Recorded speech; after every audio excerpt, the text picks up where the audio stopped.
apologize, and now we're being recorded, so everyone talk carefully. I think we'll start with some quick intros if we want to get started, and we can go from there. My name is Jessica Manrow, and I'm a graduate assistant at Western Kentucky University in the esports program. My main role there is player development, tournaments, like on-site events, anything that deals with the players. That is what I do, and I've been. This is my second year in this role. I have 2 years experience of coaching League of Legends, and then prior to that, I did social media for our program.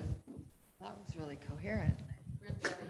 Coffee. Yeah, I'm Dr. Patricia Todd, and I'm a professor in the College of Business at Western Kentucky University. I'm the faculty advisor for the WKU Esports program and the co-coordinator of our certificate in esports management. I was one of the founding fathers of our varsity esports program. And so, yeah, and I play Resto Shaman in World of Warcraft. I got. And for those of you who didn't hear from me yesterday, my name's Grant. I'm the vice president of esports at the Washington Justice. We're DC's and Maryland and Virginia's Overwatch League franchise. I've been kicking around in esports for almost 8 years now, both on the traditional sports side as well as the endemic esports side. So have hired a lot of people, have also not hired a lot of people. So I think our panel today, our aim is to. God, this is really loud for 10 a.m. Our aim is to get you guys ready to hopefully get a job in esports, right? And if not in esports, at least to get you ready to get a job in whatever you're passionate about. So these lovely ladies have put together a deck, which I'm very appreciative of because I did not prepare and I was just going to talk and review some resumes. But we're gonna flip through it. So if you want to take the lead, it's your guys' deck. Or do you want me to take the 5? All right. So of course, the main purpose of this panel is to find a job within the esports industry. And that could be any kind of aspect within the industry. It doesn't have to be just playing. It doesn't have to be pro playing or coaching.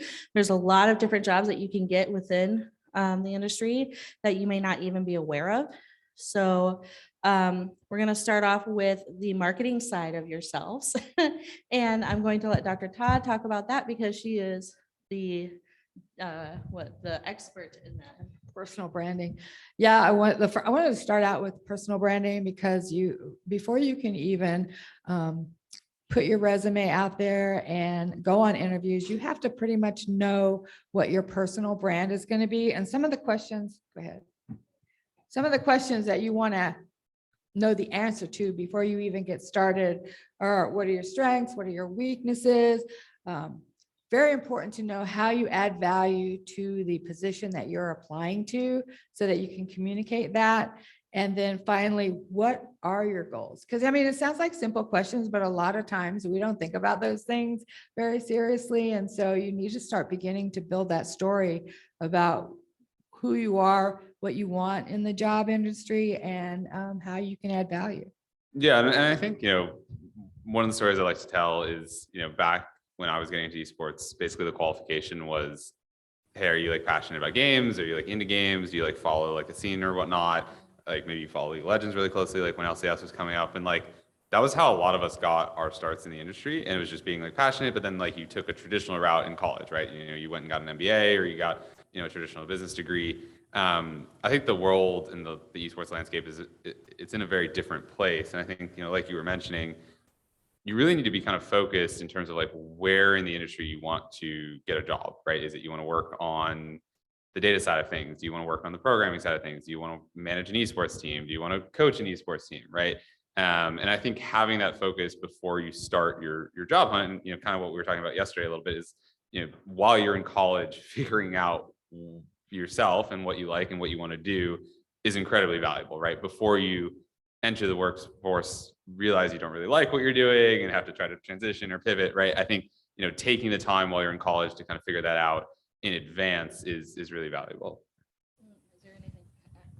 And I would like to add, when you are doing undergrad in college, or even if you went straight into your master's, a lot of people take the stance nowadays of, I'm just going to apply for every job. I don't care what job, as long as I get a job.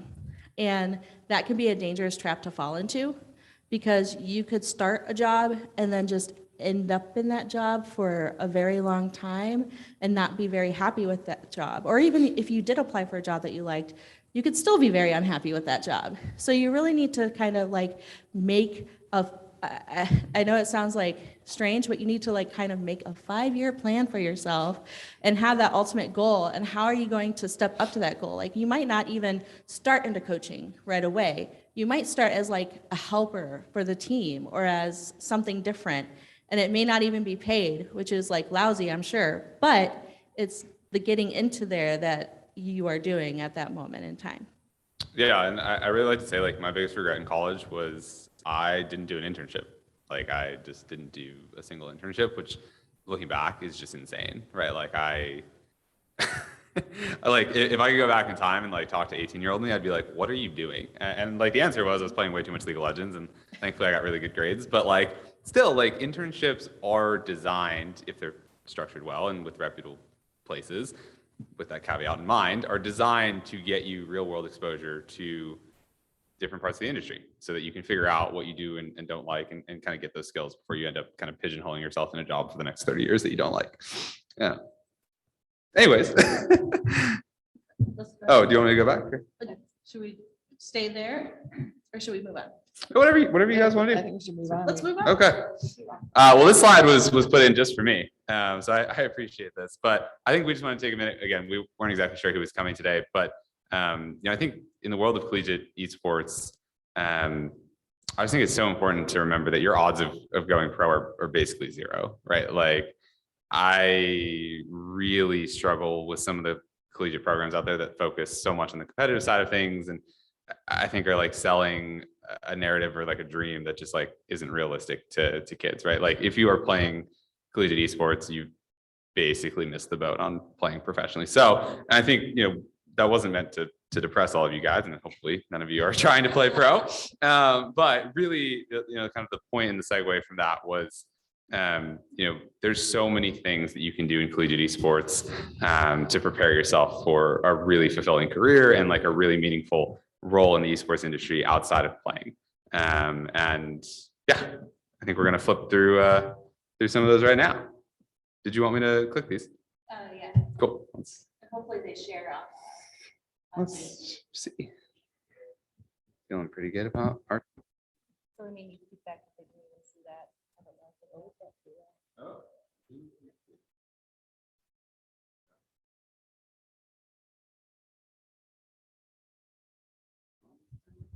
Yeah. It's like doing technical things this early in the morning on day 2 of a convention is like the hardest thing to ever do, especially when it's Zoom. So we're going to try to get these up so you can see. Oh no.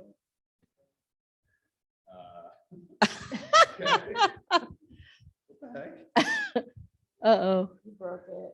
All right, well, we'll keep going. Is oh, okay. Can you do the screen? Yeah. We're doing it.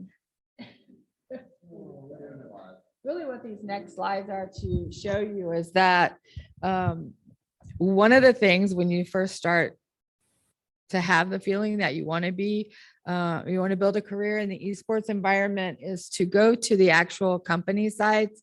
And you might already know this, but I always, a lot of my students are always surprised at how many jobs are open at the different company sites themselves. So this link here, if it would have worked, would have gone to the Blizzard site, and you could see how many jobs they have open in marketing and management and sales and game design. And there's a couple of hundred jobs open just there. They can see the jobs. I'm just letting you know. Oh, they can see? On Zoom, they can see the Blizzard page. Oh, okay. But we can't see it. Okay, so there's 35 jobs in community marketing and communication. So 38 jobs in game design, 125 jobs in engineering, production, program management jobs, and esports event and broadcast media. There's 2 jobs in that. And so if you go there, it's really important to look at the jobs itself and look at what the qualifications are. Because later on, we're going to talk about how important it is to use those keywords in your resume so that when they go through the electronic checking thing that companies use now, those keywords will help your resume move to the top of the list. That is on Zoom. Oh, you have to drag it. Okay. Thank you. Got it. Okay. I'll- Now I just can- roll it down. I think we're good. Yep. All right. That was good. So Okay, it's- yep, we're good. We're good in Zoom. But we're not good here. Oh, that's right. So now, Well, this is all. Okay. It sounded like a good idea.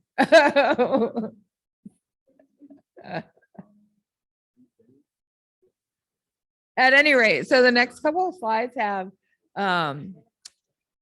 links that you can go to look at the various jobs that, there it is, there it is. So if you were going to go, say you were involved in community marketing and communications, if you click on that, it'll list all the jobs that are available. And then you can go, or you can go to engineering and technology and look at all of the jobs, view the open jobs, and then look at what they are. And if you click on one of those, it'll give the qualifications. And that's the key to finding your keywords for your resume. So any of those categories that you happen to be interested in, you can pull the keywords from the various company websites. Okay. So I don't know if you want to click on any of those or not. If you want, sorry, what did you? I didn't know if you, how many people in here are in game design? Anybody? What are you guys' majors? Marketing, 2 market. Wow, that's so cool. What about you guys back there? That was okay. Anybody else? All right. All right. What do you want to do in esports? Or do you want a job in esports? What do you- Yeah. Oh. Oh, okay. He's like, got a job. Do you like your job or do you want to? No, just kidding. Don't No. actually answer that. So anyway, yeah, so there's a lot of marketing and communications jobs that are listed at many of these companies. We can just go through the next one. So because I want to be able to go through their resumes that they sent in. Oh, yeah. No worries. So, Okay, so we just go down. And like I said, there's just some, I just want to make sure that it's showing up. Oh, like Claire is going for software engineering. oh, okay, So I just want to make sure that Zoom is seeing what we're what we're seeing seeing. here. Oh, And okay, right now they just see the blizzard. Got it. okay. All right, so now why isn't that advancing? So we have ESL game. And again, these are just the links that you can go to and get a feel for what qualifications they're looking for in the particular area that you're interested in going into. Oh, okay. We're good. Now you can share the, We're doing it. we're doing, yes. Sorry, everybody online. We're getting this going. I promise I can. It's all good. All right, We did it. we're on All track. right, okay. So now we have ESL gaming. Again, that's. Please don't their- make me click any No, more no, links. we're not No, gonna, no, we're not we're gonna do done with that. We're good. But they We're have, good. I'm assuming they have the access to these Mhm, PowerPoints. Yeah, we're gonna put these on the Discord. Oh, okay. And then keep going, just Twitch and then Amazon. Don't forget about Amazon Game Studios. They have a couple hundred jobs opening there in the industry. And then And then we have hit marker. Hit Marker, right? That's a good one to go to. ZipRecruiter, Jobs Esports is a good one to go to. So just some references of where you can go looking for a job. All right, so who wants to talk about the cover letter? Oh, okay. So the cover letter is to basically sell yourself. right? Like you want to be able to customize it to the job that you are applying for. So if you're going into game design, you can't really customize it towards like shoutcasting or something like that because that makes no sense. Absolutely no sense. You want to customize it to what you are applying for. And then you want to figure out what kind of value do you add to this team or do you add to the team that you're applying for? Because you want to be a puzzle piece that fits, not a puzzle piece that was wedged in there. You want to make sure that you are actually contributing to that company. And then you want to tell your brand story, which goes back to what we discussed in the beginning. And then you want to make sure that your contact information is on that cover letter. And it doesn't have to be anything in depth. It can just be your name, your email, a phone number.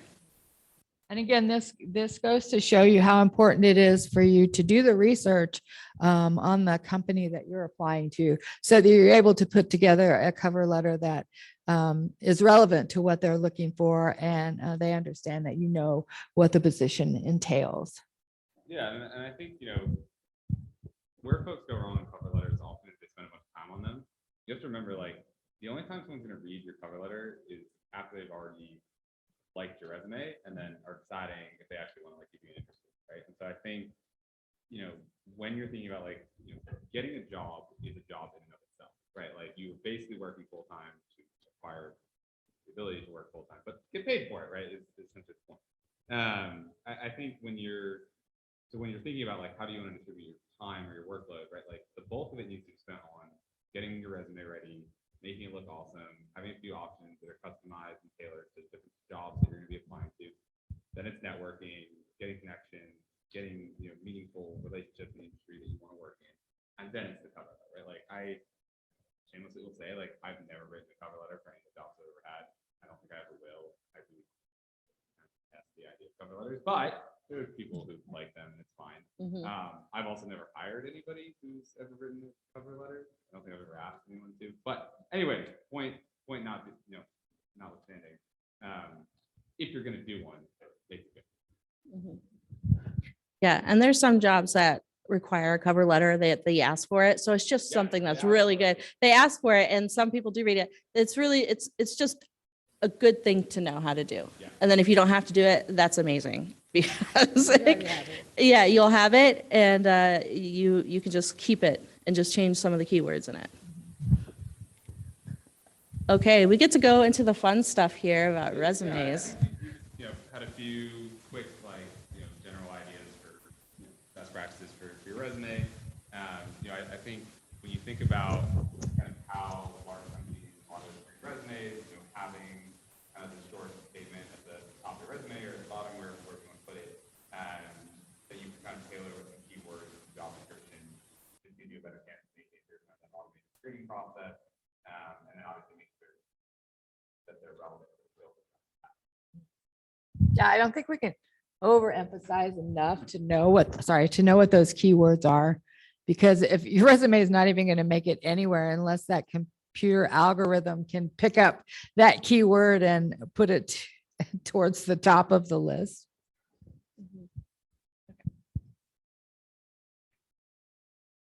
Yeah, and I think, like we talked about the outreach practices, make sure you have keywords that are going to be for that screen. One page, that's the rule. Page, two if you said the industry, so that's one page, point. Not putting references on. I think that's kind of the thing that sometimes people forget, but they used to be a thing in the 80s. Like, we don't do that anymore. Make sure your contact information at the top, kind of all the stuff that guys would want to see on a resume. Yeah, about those bullet points. I mean, it's really good to use bullet points because that simplifies the look of your resume and it makes it more concise. And the amount of time that it takes to go through it is, time is precious to everybody. So the easier that you make it for somebody to go through your resume, once it's made it through the computer algorithm, the better it is. So you can use bullet points, and also use your LinkedIn account, because if you put the link to your LinkedIn account and they're interested, they can go there and get all of the information. Like if you have a portfolio or you have some special project that you worked on, So you can put more details in your LinkedIn. One thing that I didn't put on here that I think is really important is to, once you make it to the point where you get an interview and somebody's interested in, check out your social media because companies check your social media. Okay, you don't want to make sure there's no pictures of you like getting drunk at a conference. Not that anybody would, but you want to make sure that none of that is on your social media because they'll find it. All right. And once they find it and they see that, they don't know you. So they don't know if that's typical or if that's a one-time thing. And so that was one thing I left off that I think is real important. Another thing is when you're doing your resume, and you want to be concise, you don't want to put fluff stuff on it, right? You don't want to say, oh, I know how to do Microsoft Word. I know how to do Microsoft Excel. I know how to do, Twitter. Well, yes, there's a lot of people out there that know how to do those things. Instead, what you want to say is, I did the brochures for this event. You want to say exactly what you did. I managed a 150-person LAN tournament, and I was able to network the computers, set up the production tables, and do this X, Y, and Z. Like, you really want to show what kind of real world skills that you have done for these instead of, like being vague about it. And another thing is you don't want to oversell yourself too, because if you say, I know how to do graphic design and I can use Adobe, Adobe Photoshop, and they say, oh, okay, well, how would you, let's just throw out a hypothetical. How would you edit this and what are the steps you would take? And then you're just like, well, I remember I resized a photo, and I may have edited a contrast, but they'll, like, if somebody's on there that knows, they'll know, you know what I'm saying? So you really want to be honest with yourself about the skills that you can do. And then keep in mind too, that the resume you submit, and I'm sorry that I'm talking so much, the resume you submit, while it's being geared for the job you have, if you're going into academia, that's an entirely different looking resume. Okay, so academia is something called a CV. You're going to submit a CV, and that will have a drastically different look. You'll put in your publications, you'll put in whatever, like, if you were interviewed at a radio station or a television production company, you want to put that in there. You just want to like have all of that stuff to put in a CV. And CVs, I've seen CVs be like 12 pages, no joke. Mine is 20 pages. 20 pages. So that is something totally different. That's a different beast. This here is geared towards getting a job in the professional setting of an organization or a company.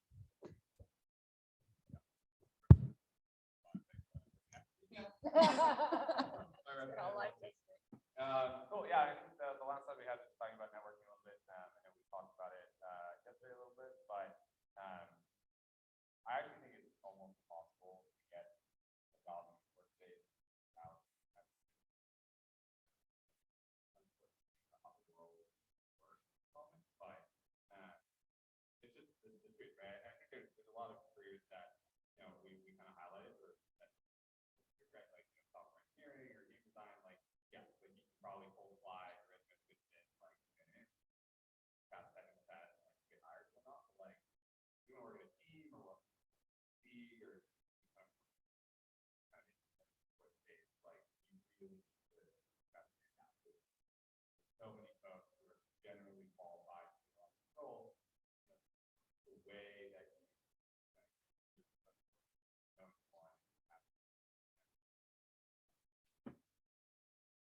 I can add some stuff to that. Oh no. Okay. Oh, do you have to re-say everything you just said? You go ahead. I'll fix it. Oh my gosh. Oh no, I'm so sorry, Grant. Okay. We'll just play with share that one. I'm so sorry. Grant basically said Yeah. that you have to know people, and then you can get your foot in the door, basically. TLDR. But if so a lot of you are into live streaming nowadays, which is really cool and fun and interesting. And a lot of you have the idea that you can go to something like TwitchCon or PAX or any of those gaming conventions, and that's wonderful and great. And a lot of times you will see on these websites to say, go to the booths and give them your card and talk to them. Well, okay, I know people personally because I'm in the industry as a live streamer and a community manager. I can tell you, I know people that have personally taken those cards and just tossed them aside because they literally get hundreds of cards at these events per day. So if you do that, if you're going to give a card, give something that is interesting and memorable, and they'll be like, look, I found this person who had this cool scratch off like card or something fun, you know. But at the same time, I don't think that's where you necessarily want to network. You don't want to network on the floor. You want to network at the after stuff. You want to go to like the gatherings. You want to go to the parties, and you want to make sure that you're acting professionally at those parties and not getting crazy. Because if it's a networking opportunity that's presented by a company, you want to make sure that you are getting to know that company, that you are getting to know those people, and that you are putting a face to a name. So that's the important part. If you do go to those conventions, you don't want, and you're there for a specific reason, don't waste it like doing fluff stuff. Yeah, I think that there's a difference between conferences and conventions. So conferences like this one are probably one of the best places to start networking. Conventions, different atmosphere, different purpose for people being there. And so, and I agree with Jessica that conventions are a different strategy. You have to have a different strategy at conventions, but conferences like this one are invaluable in terms of networking. Cool. Yeah, I got a mic again. Cool. Well, that was kind of our slides in the first half of our panel. I think, you know, barring questions, you know, if you guys have any questions, definitely feel free to jump in. I think we're happy to use the last 30 minutes however you guys want. I do have two willing, mostly willing subjects who very generously sent me their resumes and said we could review them live. So if folks think that would be fun, we can do that. Otherwise, we'll take a question.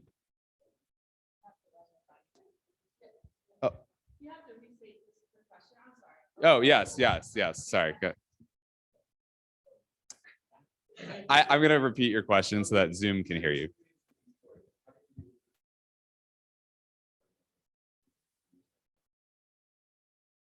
Yeah. So the question was, how did I get into the esports space, and how did kind of the early years of esports develop my skills that I theoretically have now? So my entrance into esports, I like to say that I did everything wrong, and that everybody here is already doing. I don't know what's going on anymore, guys. Like, this is crazy. I like to say that I did everything wrong, and that everyone here is already doing a better job setting themselves up for success than I did back in the day. So I played a game called World of Warcraft. Shout out to Resto Xiaomi. And I back in middle school and high school, and semi-professionally, which back then meant, I'm not that old, but back then basically meant I was getting paid like $500 a month and thought I was the coolest kid in high school. In retrospect, now that I'm a lot older, playing World of Warcraft, and I was also a band geek. I played the oboe for 14 years. I was not the coolest kid in high school, which is fine. But that was my introduction to organized competition and the idea that, you know, you could theoretically get paid to play games. I have two very traditional parents. They're both PhD economists. They worked really hard to get where they are in life. And they basically were like, you're going to school, right? Like, you're not playing games. Like, what are you doing? You're wasting your life, right? Like, very traditional parent kind of parenting. So I ran away. I ran away to college down in New Orleans. I went to school at Tulane, and I was a pre-med. I'm a neuroscience major by trade, but the whole time I was there, I was just playing a ton of League of Legends. Like, I was following everything Riot was doing. They were franchising LCS. I was really into the scene, and actually ended up graduating a year early from my bachelor's, and found my way to getting an MBA. Got my MBA. And basically I had like 6 months to decide between like going to med school or getting a job in esports. And like at this time, like esports was like kind of a thing, like not really what it is today. And so I I just started applying to like every place, right? Like the numbers game that, you were kind of mentioning earlier. I got a ton of no's, right? Like, and I think for, those of you in the back getting your masters and, when you go on to apply, like, and how I kind of talked about, I had no internships when I was in college. Like I was, okay, that's a good sound. They said yes. Okay. I had zero work experience and I was an MBA applying to like entry level roles, right? So like Riot, I'll never forget, like I interviewed with a recruiter and he's like, dude, like we don't know like what we would pay you and like what we would do with you. Like you have an MBA and you want like a coordinator role. Like, what are you doing? And I was like, dude, I just want to work in esports, which again, in retrospect was like a really bad answer at the time. So I went on to just honestly, I had a conversation with the co-founder of Splice. Like I literally DM'd him on Twitter and I was like, hey man, like I saw you posted this job. Like, I think I'd be a good fit. Like, can we talk? And he said yes, right? And he hired me 2 weeks later. And I think, back then, and I still believe this to this day, like working for a startup is some of the like, best experience you can get before you go into like the corporate world, right? Like you learn that there's nobody down the hall to save you. And you literally have to figure all your shit out, right? Like I did our taxes. Like I was a kid who, like, I just finished my MBA. Like I know how to do corporate taxes. Like I Googled it, right? You Google it and I did our taxes and I'm proud to say we didn't get audited. So I think I did okay.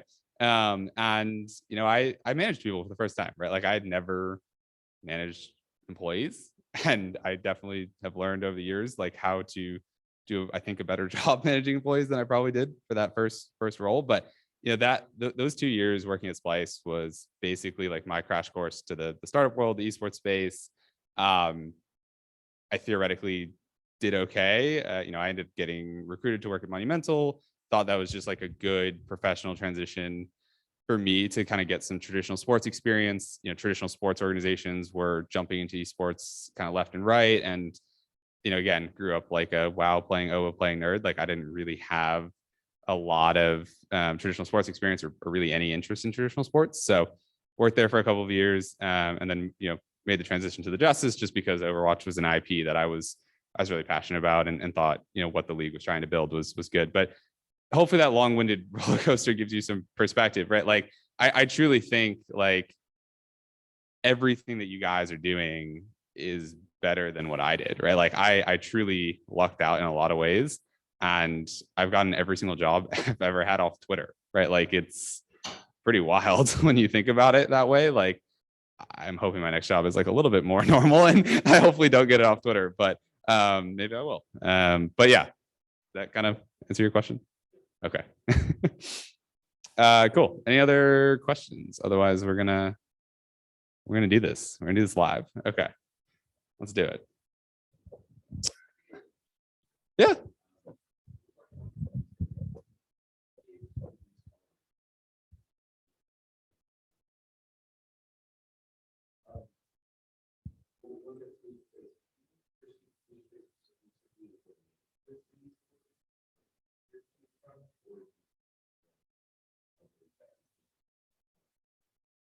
Yeah, so the question was for folks we referenced earlier that if you are playing competitively in collegiate esports, you've kind of missed the boat of playing professionally.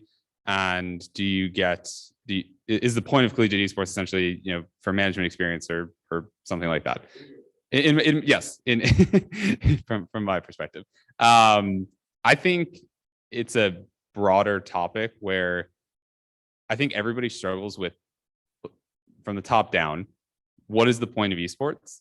And then that filters down to what is the point of collegiate esports, right? And I don't think anybody has figured out the answer to that question, right? You have some collegiate organizations that are very focused on competitive success. And they want to win collegiate championship. They want to have varsity scholarships. They want their players they want the best players in the collegiate space. There are some collegiate university or collegiate organizations that want to be retirement homes for former pro players. Like they want the name, the social, they want to make content with them. And they also are pretty good, right? There's some schools who just want to focus on academics, right? And they want to have an incredible degree program. They want to set kids up for success academically to go out in the workforce. all these paths can like somewhat exist, can somewhat coexist together, but it's really an interesting dilemma where, you know, nobody knows which path is right yet and which one is going to kind of win out, right? But yes, so you know, the argument specifically on the competitive piece is, you know, we sign our players when they're 17 or 18 years old, right? And we want the youngest, best talent as soon as we can get them. Like, as much as I'd love them to go to college and get the skills of how do you live with, you know, other people, how do you do your own laundry, right? Like, I'd love for my players to do that, but the truth is, like, you start aging out of like some of these highly competitive games by the time you're like 20. And I can't like wait for you to go to college for a few years and play and then like come back, right?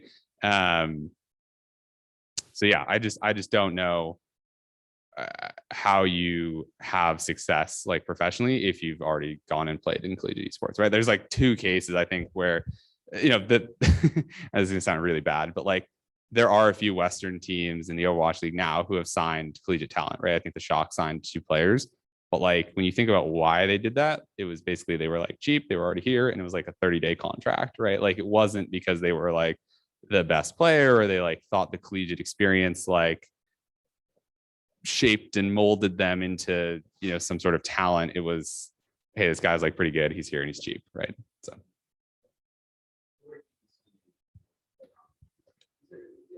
oh, sorry. Yeah. So the question was, what do I see collegiate esports as? And you guys could jump in here too. I do have the mic. I'm sorry. The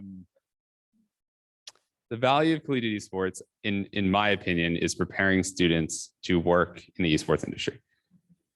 First and foremost, I think that should be the primary goal if you are doing collegiate esports on your campus. It should be a degree program. It should be meaningful real world experience so that when that person graduates, I can hire them and they are a great employee day one. And if I was running a collegiate program, that is what I would focus on all my efforts on.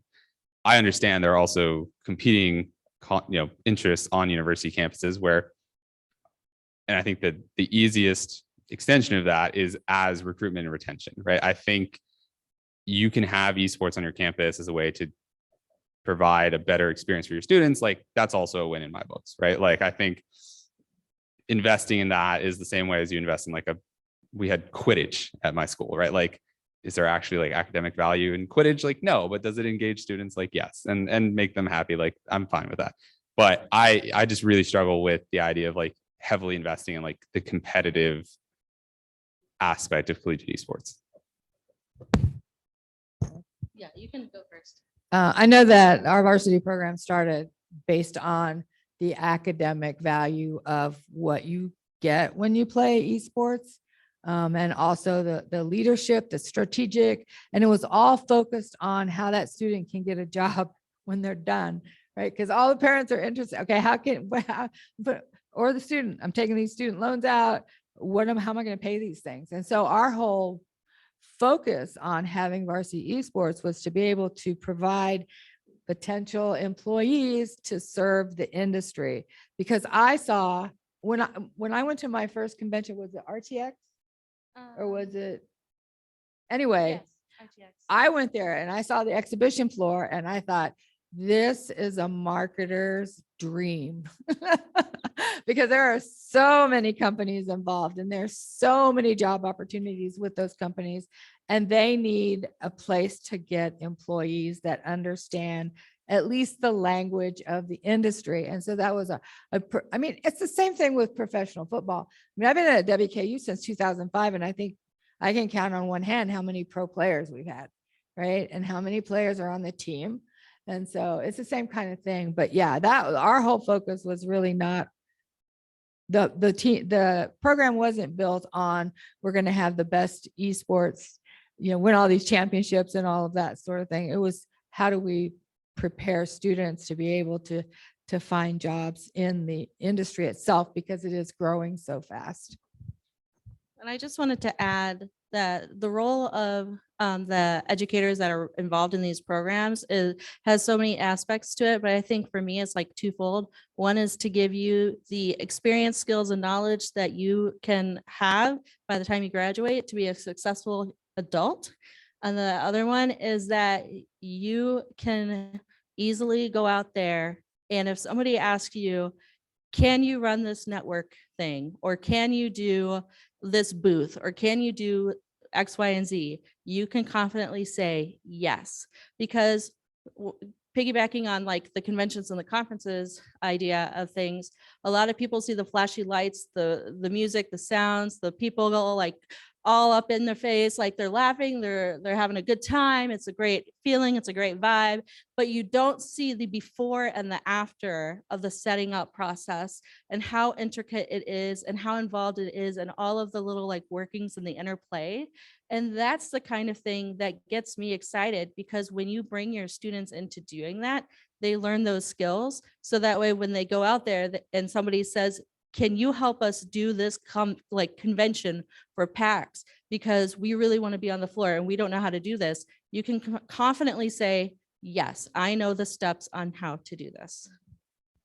Right, because those companies that are at those conventions, before going there, I can guarantee you they have a sales plan, right? They've got to justify why they're spending, and it costs a lot of money to have a setup on the convention floor.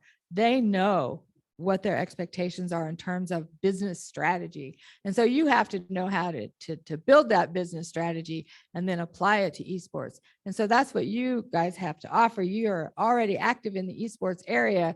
So if you learn, how to build a marketing strategy or how to build a business plan or any type of those things, you can apply that easily to what you know about the industry already or what you know about playing games already. Yeah, for sure. Cool. Any other questions? Otherwise, we're gonna do this. It's gonna be fun, I promise. All right, let's see if we can get this. Okay. Stop sharing. Let's do this. I'm gonna drag this over. Put your heels 3 times. Spin around in circles.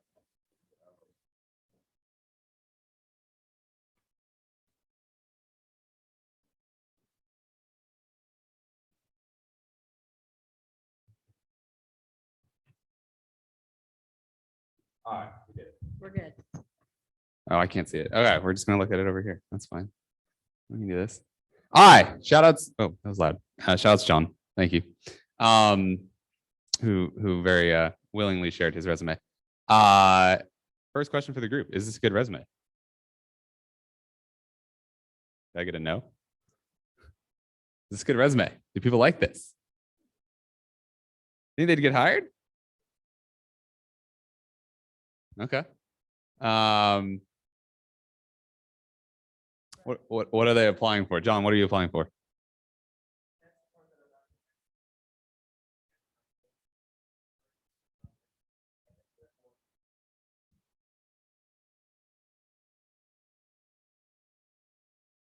You're asking a lot here, man. I'm trying.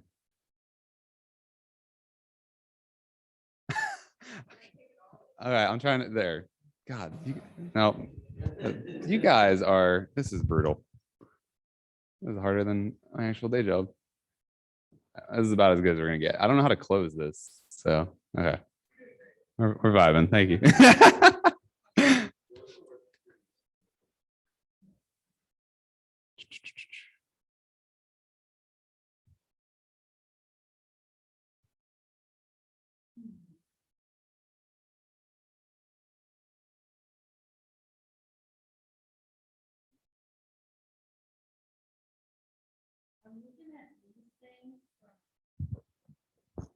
All right. So up until this point, I'm like looking, I'm like, this is good. He's been involved in esports. He's been involved in community management skills for Valorant. And then I go to Lake Lawn Resort and I go, how does this apply to what I'm like hiring for? Like, okay. And then go down. Okay. Maintained a clean and inviting workspace. All right. Well, customer complaints. Okay, that's good. It's like you kind of have to like think, how does this like fit into what they're applying for? You can take those skills and put them in there, and then it could be relevant. But right now, it's vague for me. And if I were hiring for a gaming company or an esports company, I would say, what does lawn care have or like a golf course care have to do with game development, right? Like that's my thought. Yeah, I agree with that. It used to be that you used to put all your experience on a resume, and now they don't really recommend that you do that. So, and you only have one page, right? One page. So that's a lot of valuable space that you could put other things that you're, that relate to what the job is. So yeah, I would remove those jobs, starting with the lake lawn resort. Cool. Yeah, I think really, really good feedback. John, so first off, all things that we say here, we appreciate you being a trooper, and everybody has their own take on resumes, everybody has their own opinions, but everything we say here is said with love. So please don't hate us after this. Why am I not hiring John? What's the biggest red flag? Why am I not hiring him? What first sentence?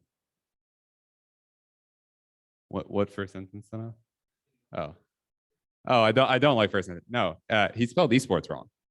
Don't capitalize the E.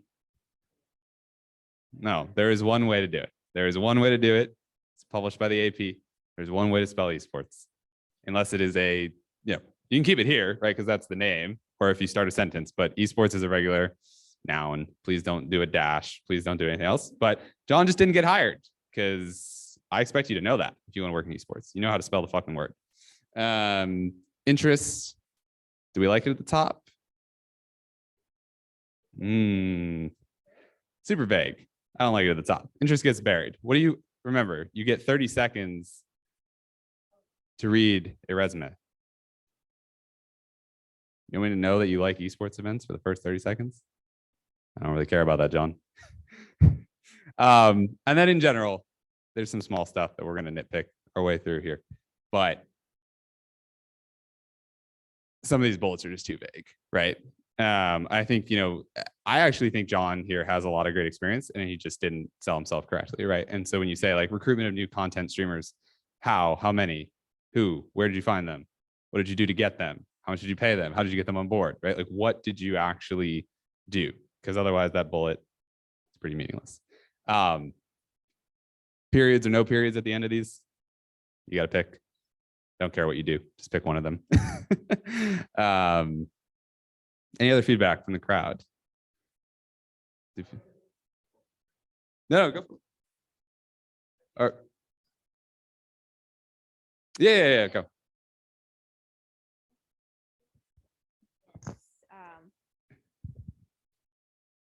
Like the UTSA and some of those maybe acronyms need to be expanded upon.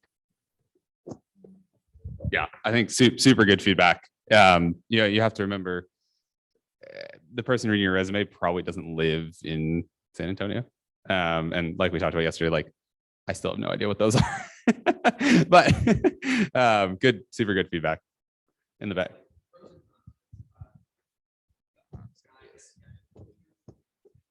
I'm not repeating all this. Yeah, probably. Yeah, probably a good idea. So pros and cons for me, because I just hired esports coaches at our university, and so I just am fresh in this process. I was also a business major, and I'm getting my MOL, so this is something that's pretty up my alley in terms of doing it. My recommendation and applying in modern jobs is it's nice to have a resume like this, but when I'm sorting through 30 resumes and all 30 of the resumes look exactly like this, I'm going to look at the resumes that stand out. I'm going to look at someone who took this resume and went on Canva and flushed something out and made it look specific to that person, right? Really showed, we talked about brand at the beginning. That's where you can really show your brand. So that's probably my biggest thing is it's a wall of text. So I'm just reading a wall of text going top to bottom. At the very bottom of your resume, your bullet points, because we were talking about bullet points for your lawn care job.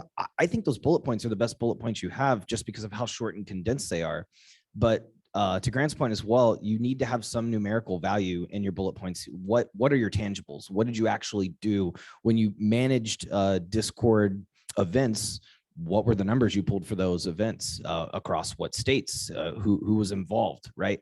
These are things I'm looking for. Looking at your pros, everything is aligned really nicely. And the bullet or what's bolded is pretty consistent, except for at the top, San Antonio in 2021 to current. It looks like that was messed up a little bit in the PDF when it was printed.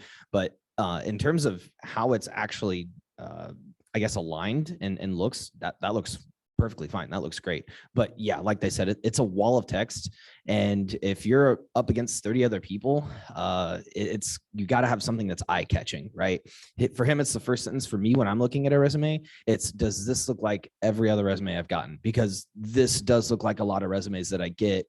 And I have to then look past it and look at the specific content rather than how it looks. But still, if I'm like spending 5 hours looking at resumes and I see this, I'm like, oh, okay, here we go again. Your interests, what I would recommend is you love esports events, flush that out. Just make that section. What events have you gone to? How have you engaged in those events? That shows your experience. And that helps a lot with, oh, okay, he went to that event. I was at that event too. Right. If the recruiter's looking at it, they're like, huh, I was there as well. So now you're creating that bond. Right. So those are my kind of key takeaways. No, super good. Thank you for that. And it's super fun, right? Like, I think when Chase was sharing that, you have to realize, like, I actually hate resumes that are in color. And I actually hate, like, I really don't want your like face on them, right? Like, I actually prefer resumes that are like, but like, like we were saying earlier, that's why there is kind of that element of like, you're not going to know that, right? Like, you're applying to a job with me, this works great. You're applying to a job with Chase, like, doesn't work so great, right? Like, and it's super unfair to you guys as like candidates and people who are trying to get a job. And that's why there is an element of luck, right? And I think kind of like we were mentioning, it's not purely a numbers game. Like, we don't want you like applying just to 800 jobs because just apply to like literally everything. But like, you are going to have to apply to a lot of jobs because you're not going to know. And there are going to be, times where like your format and like what you've put on here catches somebody's attention. And there's going to be times when it misses the mark. Because it was somebody else on the other end of the review process. So there are a lot of resume templates out there. If you Google it, there's a lot of them and to me, when I look at them, I say, okay, which one represents who I am better? And just pick a template that you feel good about. And because like I agree, this is probably what my resume looked like in 19 whatever when I first graduated with a biology degree. And so anyway, yeah. So go out and look at those templates and say, okay, this one looks professional. This one looks like it might catch the eye, not too much, but it looks just to differentiate it a little bit. But there's a zillion templates that you can find online. Oh yeah. All right. First off, round of applause for John. He was our guinea pig. So like, thank you for putting up with that. This is an idea that was born over lunch. So we're making it work. Okay. Up next, we got Tim. Where's my man, Tim? Okay. You ready for this? Let's make this a little smaller. There we go. Too small? Okay. All right, team. I'm going. Oh, thank you. Okay. What do we think? Thoughts, feelings? Good resume. Do we like Tim's resume? Ooh, Nikita. No, Zoom can't hear you. It's not about. Thanks, brother. I think the one thing, if you're gonna put your address on it, don't put your actual full address. Okay, yeah, but I think town is good. Yeah, if you're gonna put. Oh, that was it. Yeah, 1 point of feedback. Yeah, you have nothing else you want to share. No, I haven't looked at it. You made me walk all the way over there for 1 point. All right, what else we got? Do we like this? Sean, do we like this? Look at Tim's resume. Tell me what you think. Xander, do we like this? Oh. His name is spelled correctly. I think this one is really consistent. I think this one has a lot of consistency with the numbers and the bullets, and just very cohesive. So I think it's very easy on the eyes to read. So I think that's one positive point. All right, what else we got, gang? Feedback for Tim's resume. Oh, All right.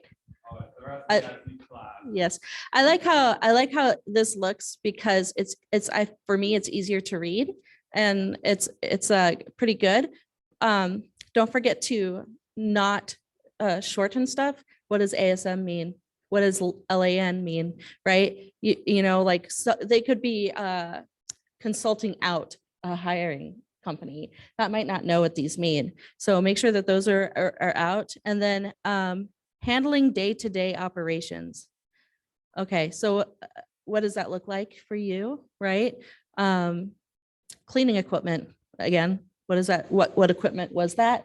You know, like, I'm not saying like do a whole like novel on your resume. I'm just saying like do it very specifically. And then another thing is too, is if you have that LinkedIn or if you have a portfolio, put that on here because it looks like you do photography as well. And you want them to go to that. And I mean, just looking like created marketing collateral, the numbers, it goes back to the numbers thing. Like, you want to make sure that you can put your engagements, that you can put all of that detail in for whatever promotional material that you did. And what I was going to say is that, and I understand this is like a generic, and I really like the way it looks too, is the white space is a lot kinder. But if you're going to put things like cleaning equipment, make sure that's relevant to the job you're applying for. Otherwise, I wouldn't put it on there. That's just my, my suggestions, but otherwise I think it looks quite good. Anyone else from the audience? That's you kids. You have feedback. I trained you. Is it actually 2 pages, Tim? Why did Tim not get a job? Because the resume is 2 pages, not 2 pages. So, and I think, it goes back to actually formatting. When you think about it, like how much space you waste at the top, right? All that could be one line. Your name can be smaller. You don't need as much head space. Use up a lot of white space on that. This actually could be one page pretty easily, right? Without actually changing a lot of content. What? Oh, we have 1 minute. All right. Any other feedback? Oh, well, we're just getting kicked out. Holy shit. Okay. Well, that was a hard end. Okay. Well, thank you guys for listening to this. Hope you had some fun and learn something about getting a job in esports. Obviously, we're around. Thank you, to these two for being wonderful panelists and putting up with me. And we're out. Peace, love, esports.